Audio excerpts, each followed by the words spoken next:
so I would be surprised if anything comes back, but there was hits on the AF, so if we could just address that. Yeah, I think it's a majority of this is the downtown village area. I Sure. think a majority of it is considered an archaeologically sensitive area to SHPO, so you're gonna get a hit no matter where you are. So we could submit a letter, or request for a letter of no effect from the SHPO department. So. And for the, just a certification of no state or federal wetlands. Yep, that's fine. Comment number 5 about working with DOT. Does the driveway, is it shown correctly? It approaches the DOT right of way? So the plan, I believe, there's an existing curb cut for that driveway, which we're not changing or altering. There is going to be some minor work in the right-of-way, but not to the actual driveway itself. Okay. So I mean, I was just thinking, Obviously, every driveway that goes on state highways in the DOT right. it's in the right-of-way, so It has if to be anything, to there'll get probably to be the a road. highway work permit involved for a So, minor yes. alteration. So We're keeping the same curb cut. okay, I mean, I would just leave it to encourage you folks to reach out to DOT That's sooner fine. rather than Understood. later. Yep.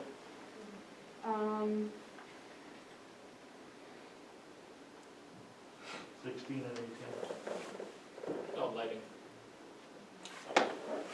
Yeah, we appreciate the notes on the lighting that were provided to us. Obviously, we're trying to match the village where possible. If the DOT, will ask them if they don't want that, then we'll have to come back and say, you know, that that's something that the DOT will not allow us to participate in. We'll use a sharp cutoff light fixture that will provide no spill onto outside the property line, so. Yeah, so that was a special request from the board when you initially came in Sure. and showed us the plan. It is something, it is not in line directly with the code, but because it's part of the planning process and aesthetics, the planning board has established a precedent of waiving the requirement if it's sticking, if the lighting is going to match the existing neighborhood and if there's no residential units in the area. So in this case, that would match, there's no residential units in the area, matching the downtown feel, they can waive that requirement, but obviously pending DOT, hopefully they. So I guess the planning board, we respectfully ask if they would like that requirement waived. we'd be looking at these very decorative Yeah. acorn style. Similar to the public library, right? So the approval of non-shielded lights, and that would be something I would specifically include in the resolution of approval, of course. And then whether or not you're okay with the spillover to adjacent properties, considering the fact that they're not residential.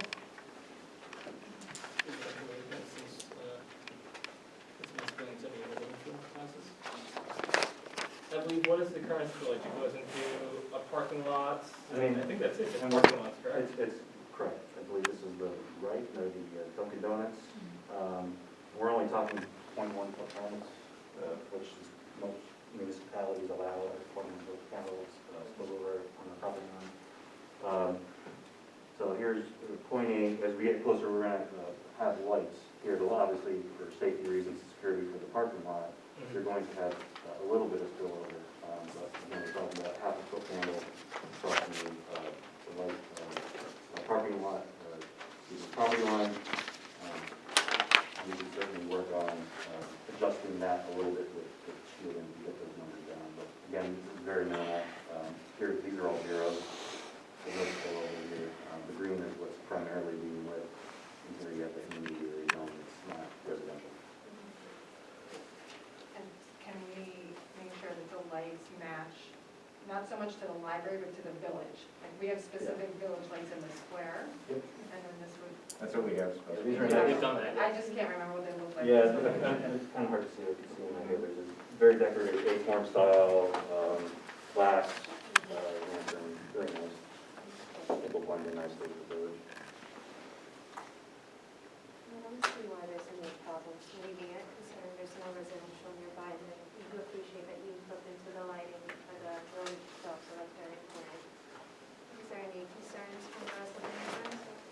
I'll just quickly ask ask, is it, do you know the style of color of lighting? Is it gonna be a warm lighting, a yellowish lighting, is it gonna be a white? Right, we usually spec something around 4,000 Kelvin, which is, tends to be more warm than Yep. bright. We try to stay away from the really, really blue lights, so more towards warm, not the 6,000 Kelvin, more between 3 and 4, depending, as long as it meets your safety requirements and all that for pedestrians. But yes, this would be more warm, as opposed to either blue, really blue type of. Can we match what we have in the village already, if we know what it is? Yes. Yeah. I think we've already checked, I think we have the exact model actually, but To the ones in the square, in the center of the village. I believe they'll get shown. Yeah, we got that via email a while ago, actually, yeah, they sent the packet, which, they got the exact. We got the exact model number, and that's what we matched. So do you wanna waive the lighting, Shall we, spill over? yeah? I think so. I think because of the fact that there's no residential units near the property, and that if they do match and you're guaranteed that for us, that it's a warm lighting similar to the ones in the village, I think we can go ahead and waive that requirement. The other item that we don't want to miss too is number 9. There's an existing chain link, and I believe we've mentioned this before, fence along the northeasterly portion of the existing parking lot in need of maintenance. Based upon the orientation of the fence poles, it appears that the fence is a part of the subject property. So we just want to make that clear. What's your thoughts in handling that? Yeah, it's a good question. I think it's not uncommon to have fences very close or straddling property lines, just in the history on various properties. I think we're going to look into who actually owns Yeah, that was the the big fence. question, is whose Yeah, fence is that? and Yeah. if it is ours, we wouldn't even back look at making it up to, making it repaired, bringing up the stuff. If it's adjacent neighbors, we can certainly talk to them about it as well, but that would be their ownership of the fence. But that's something we'll definitely look into and address.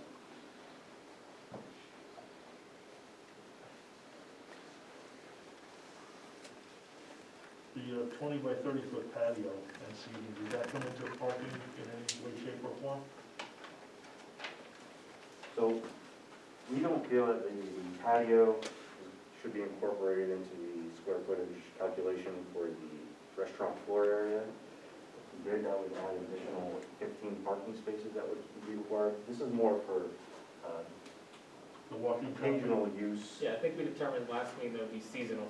because Seasonal. You won't be sitting out there in 2 feet of snow, you know? Correct, and, if it's a nice day, maybe a couple people out here would want to come out. It's not intended to be a full service area where people would, a full dedicated restaurant area. It's not part of the floor plan on the inside.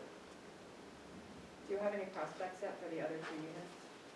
We have one, which is Mr. Thomas' practice, chiropractor. Very good, very highly recommended. Well, So not something that's super high traffic, it's by No, appointment. correct.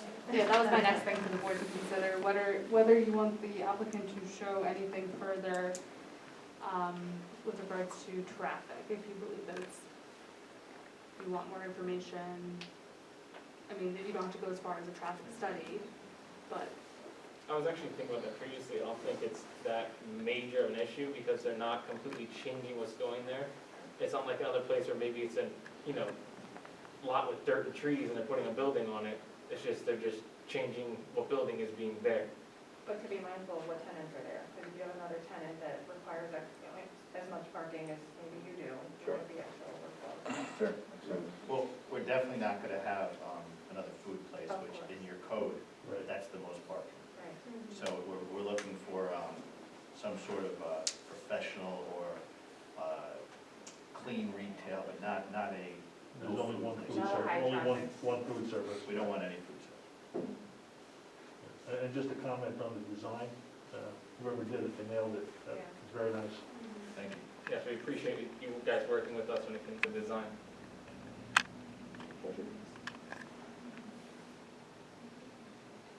Anything else?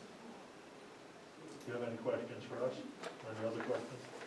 Just one comment, just for the board's consideration, if the board is comfortable, we would request that the board consider scheduling a public hearing, getting us into a public hearing. So I would, so I was gonna go into our next steps. I would recommend to the board tonight, I think if this has to be referred to the county, so I would say that tonight we can vote to refer it to the county. Because we're still in the 30 days of sending out the intent, I understand that it's a very low chance that any of them are gonna come back, but procedurally speaking, to keep it clean, and for every applicant, this is how, to do it this way, with the 30 days, which would actually bring us exactly to the 29th, if you folks are okay with that, coming back on the 29th, I would propose, so the mayor wanted me to announce it, that the 22nd, which is how our meeting is noticed right now, is a court night, and because they have to issue summonses, and it would be harder for them to move their night than for us to move our night. So if the board's amendable, I would say that it'd be appropriate to ask for this applicant to come back on the 29th, at which point 30 days would have lapsed, if I'm doing my math correctly.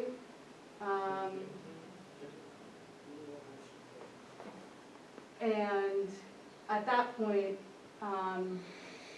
assuming there's no objections, establishing ourselves as lead agency, which starts our secret clock, and establishing a public hearing date as well. You get the 28th? So, Yeah. shall we take a vote on moving the meeting to the 29th? Yes, From the please. 22nd? I'll make a motion to the 22nd to the 29th. I'll second. 22nd, all in favor? Aye. I'll prepare the notice. And would the next month's meeting, and just scheduled time-wise, would that be only a week later then? No, we meet the second and fourth, Second and fourth. Same thing. Okay, so it's 13th, stand- so I think we would have enough time to post for a public Proposed, hearing. okay, that was Yeah. you knew I was going there. Of course. I mean, right, so I would like to ask the applicant, there are strict secret timelines, so if you could tonight say you're okay with it, you're waiving any, objection to how we're moving forward, and obviously, once we get to the public hearing, we have time then to make our declaration, so I would probably ask for a waiver of the 20 days then, in case we need anything from DOT or we That's can fine. say. That's fair. Okay. That's fair. Any further comments from the board? From the applicants, anything else? You're all set. Thank you. I would just Thank need a you. motion to refer them to Orange County Planning Department under 239M. All right, can I have a motion? You second it, all in favor? Aye. Thank you, guys. Thank you. Thank you very Thank you. Can I have a motion to adjourn? All right, all in favor? Aye. Thank you, everyone, for coming.